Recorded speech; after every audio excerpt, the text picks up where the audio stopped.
Hello বন্ধুরা, আজকে কিছু নেই, মাছ, তার জন্য আজকে ডিম কারি বানাবো। শর্টকাট আজকে একটা ডিম তরকারি বানাবো। তাহলে ডিম আর আলু সিদ্ধ করে ভেজে নিচ্ছি একসাথে। দেখো, প্রথমে দিয়ে দিলাম এলাচি, আর দিয়ে গরম মশলার টুকরা আর তেজপাতা, আর দিয়ে দেবো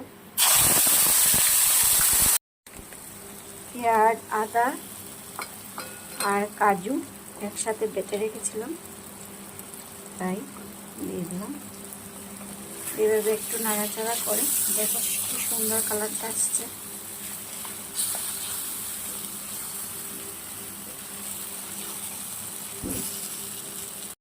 বেঁচে রাখা ডিম আর আলু দিয়ে দিই। ডিমগুলো ভেঙেও গেছে, 4টা ডিম দিয়েছিলাম, এখন 3টেই আছে, একটা নষ্ট, তার জন্য খালি 3টে।